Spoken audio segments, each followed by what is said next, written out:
History teaches us that if we don't learn from the mistakes of the past, we'll repeat them. So if you want to learn and succeed, you must do so. History should not be feared or ignored, but rather comprehended without bias.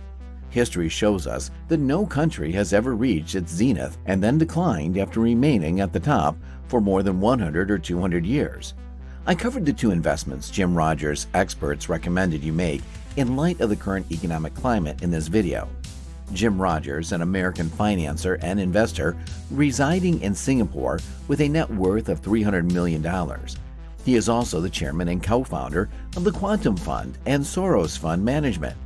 Jim Rogers gained notoriety by working with George Soros to establish the Quantum Fund. He is eager to share with you today some of the great financial lessons he has learned over his successful career. So let's get started. The United States is currently the most indebted country in history. According to the Bureau of Economic Analysts' most recent estimate of the country's net overseas investment status, by the end of 2020, Americans will possess $14 trillion more in foreign debt than the rest of the world owes to the United States. In the 19th century, Britain was the wealthiest and most advanced nation in the world. The worst famine in Europe that century, however, occurred in Ireland. Real GDP per person increased by nearly fourfold to $3,263 between 1780 and 1870, a 90-year period. The government is to blame for inflation because it increased money printing. If the money supply grows more quickly than the national economy, inflation will rise. The S&P 500 has lost 17% of its value so far this year. Additionally, the heavily tech-heavy NASDAQ has dropped over 30% and entered a bear market. In an interview with CBS News, Janet Yellen, 50, and the chair of the Fed, said that inflation is still a problem and that Americans are unquestionably really concerned about it. Notably, she oversaw a plan to sell Treasury and mortgage bonds that the Fed had purchased to stimulate the economy. Additionally, she maintained low interest rates while increasing employment and wages throughout her term in office. Jim Rogers claimed that in 2008, we had a problem because of too much debt since 2008. Everywhere, the amount of debt has increased dramatically. So it would be my perspective that the next time we have a problem is going to be the worst in my lifetime. Given that the debt is so, I may say like some sort of outrageous remark.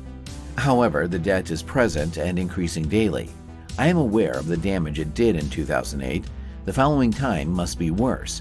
Eventually, of course, we may have well seen hyperinflation, which was not only quite bad in Venezuela, but also caused the value of the currency to drop by 80% in comparison to the US dollar over a number of decades.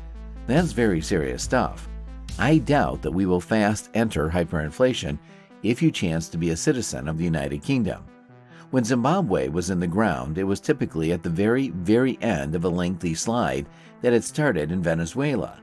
You may be aware that Zimbabwe was once the richest nation in the British Empire. But in a lot of way down since then, they learned like Mr. Mugabe learned how to damage the country. He spent decades getting everything done, yet he completely damaged it. Wow, inflation was the conclusion. I don't think we're going to have it that quickly.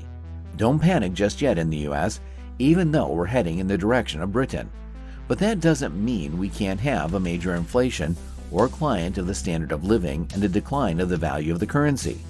The past is quite obvious, therefore we probably understand it. That is what takes place. The primary cause of the 2008 financial crisis were easy access to credit and lax lending regulations, which led to a housing bubble. The banks were left holding worthless assets in subprime mortgages totaling trillions of dollars. Once the bubble crashed, many people lost their homes and jobs following the Great Recession. In 2022, the dollar has grown by more than 10% relative to other major currencies, reaching heights not seen since 2002. However, the dollar would fall if the Fed reversed course from its aggressive rate hike goal. The value of the British pound has decreased by 80% in comparison to the US dollar. Since many people believe it's bad to have a currency connected to one nation, the value of the pound has increased. In the future, the EU may decide to dissolve its 19-year-old monetary union and introduce parallel currencies for its member states. So you are permanently employed in your job and think that economic downturn won't affect you. Indeed, you would want higher compensation owing to projected inflation to raise your revenue for short-term gain in employment is reverted due to the natural unemployment rate by raising the cost of labor. Jim Rogers also noted that there always had been people who come out of these things better off than they were before, and occasionally wealthy people emerged from the German economic disaster of the 1920s. Some people emerged from the American Depression in the 1930s enormously wealthy, but the majority did not. However, you can achieve great success if you do it correctly. Silver and gold are mine, and I intend to purchase more in the future, and I never have nice time. But before this is complete, I will undoubtedly purchase additional voters. Both will soar to new heights. No, don't worry about lead, gold, and silver for too long. You don't need it, responded Miss Yellen and Mr. Powell. You are not familiar with the antiques. Okay, so I'm a senior peasant, and I know that all of us elderly peasants want to keep some silver in the closet so that we won't actually have to crawl under the bed when things go wrong. We know that when things fall apart, gold and silver will help you take care of yourself, so I'm buying both, and I'll buy more. I'm also investing in commodity indices because, by definition, inflation results from rising prices for commodities. Inflation, in other words, occurs when the price of rice increases. So, I own rice. I invest in agricultural commodities, all commodities, and an index because, by definition, they will profit if price increases occur. In my opinion, bonds are an evident bubble in the world. Bond prices have never been this high globally in recorded history, so I don't think I would start with bonds. That is a unique circumstance. For the typical American, the 1930s were a challenging decade.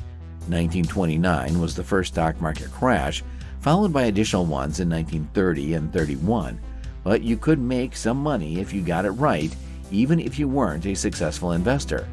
By investing in assets that are resistant to inflation, such as commodities and real estate, such as gold and silver, one could achieve financial success. Therefore, commodity prices typically increase when inflation is picking up speed. Because of this, they make good additions to a portfolio that aims to hedge against inflation. When inflation rates are high, stocks and bonds do not always perform better than commodities. But when inflation rates fall, they typically do. What about property? Rents are probably going to rise in pace with real estate inflation, which improves cash flow for property owners. As interest rates rise in setting of rising costs, the demand for renters is anticipated to increase. Think of Carl Icahn as an example. As proof that he knows market highs and lows, Icahn sold the 3 mansions in 2007 for roughly $1.3 billion, more than twice his initial investment. He reopened negotiations during the financial crisis and paid about $150 million for the desert resort known as the Fontainebleau in Vegas.